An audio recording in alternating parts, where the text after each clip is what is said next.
Hi, everyone. My name is Dr. Sable Muntean, and I am here with Mrs. Jessica Davis, who used to be an admissions counselor at a U.S. dental school. And so we're very lucky to have her, and she's actually about to pop.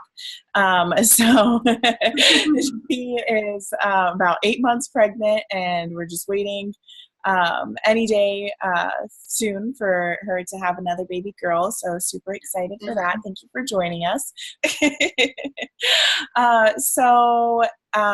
Today we wanted to talk about if you have submitted your application yet.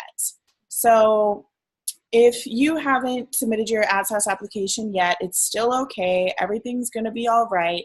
But we really want to impress upon you the importance of doing it early, or not early at this point, but doing it now instead of waiting even more, because there's really not too much that you need in order to submit it.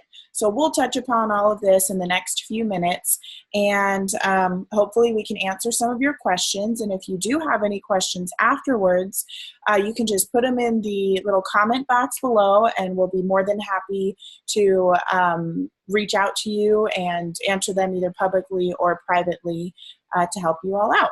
So let's move forward.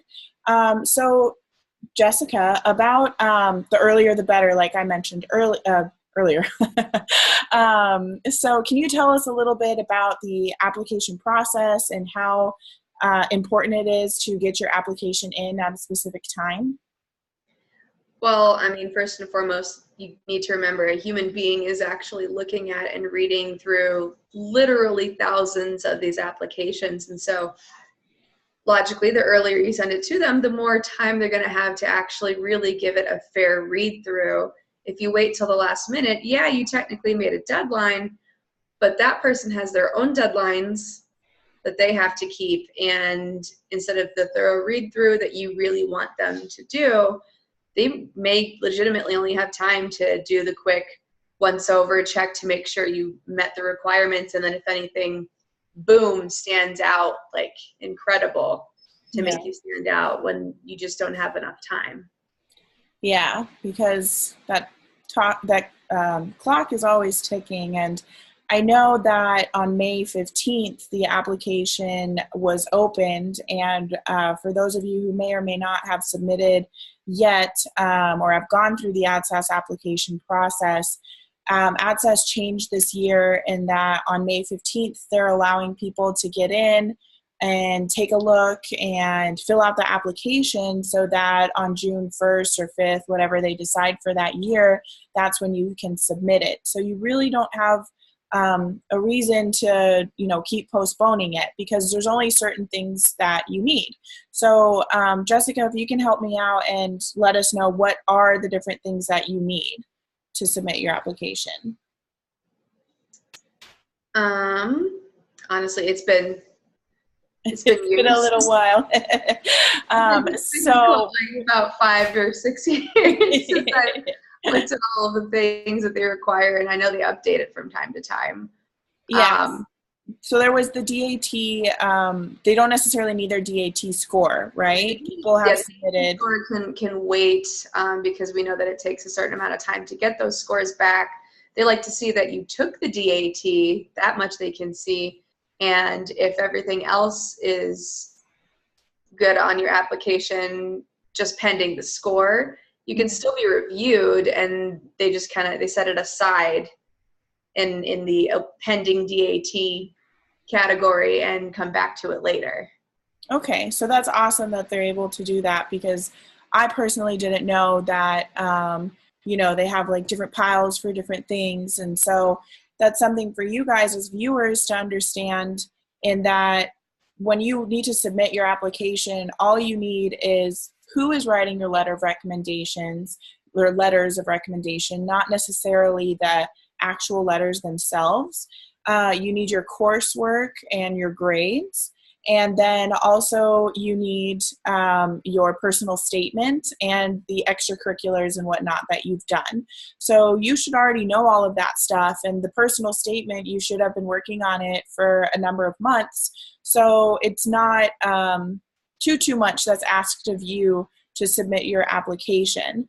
So because your application gets submitted and then ATSAS takes 4 to 6 weeks, let's pretend that now, we're in mid-August, right? And so in mid-August, we would like for you to submit it if you haven't already, and that's already going to put you at the end of September to actually have the school receive it and ADSAS to process it. It's true, right, that ADSAS does take 4 to 6 weeks? They legitimately do. It's not just a buffer we tell people because we want more time to get through them all, because there's a lot, and there are.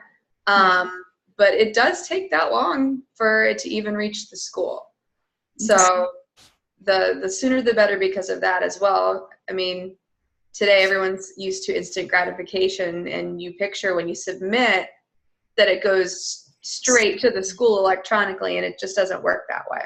Yeah, because you need to send in your transcripts and all of that stuff, and ADSAS wants to verify that all of that is correct before they notify the schools. And they do take their sweet time sometimes to verify all of that. So say that I submit my application and it's been 4 to 6 weeks and I want to follow up with you. What kind of would you say is your protocol for following up? It's good to follow up. You want that person who's looking at your application to know that you care, but to a point, you don't want to be so persistent that that person recognizes you in kind of an eye-rolling way. If you're following up every single week, and they keep telling you, well, you're not going to have anything to update with for at least 3 or 4 weeks. Yeah.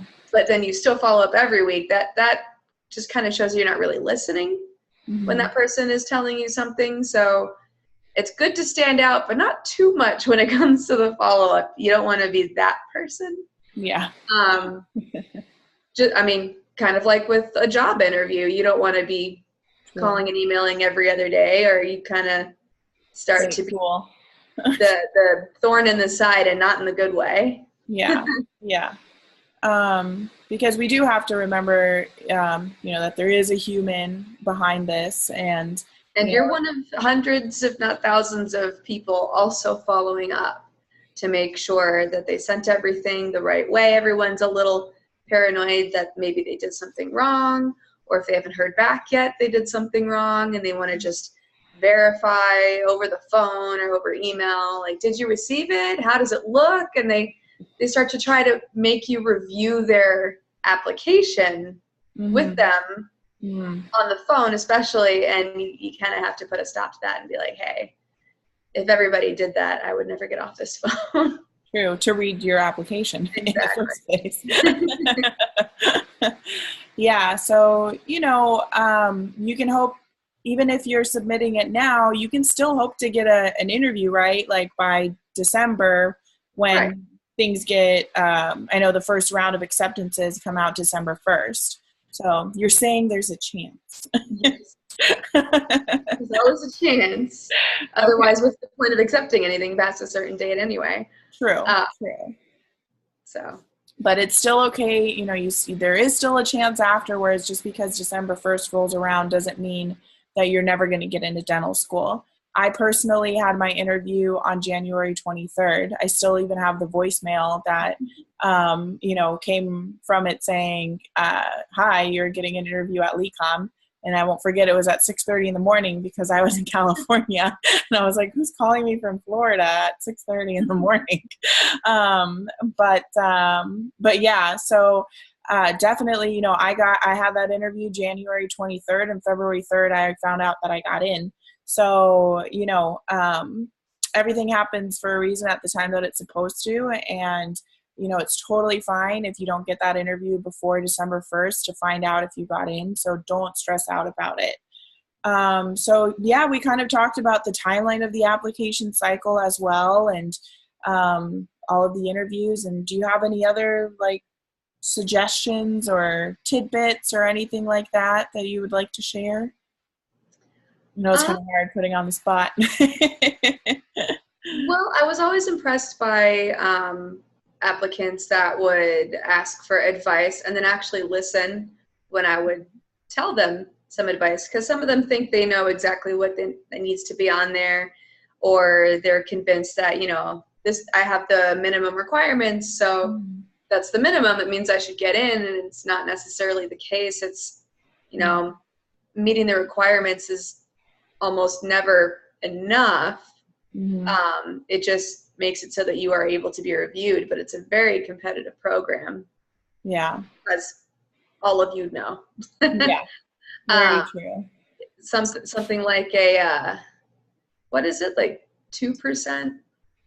Yeah, I think it's even 1% of people who apply to dental school get in. There's just so many people you're competing against, you know, it's. And the classes are all of different sizes, you know, ranging from even 25 to 150. So.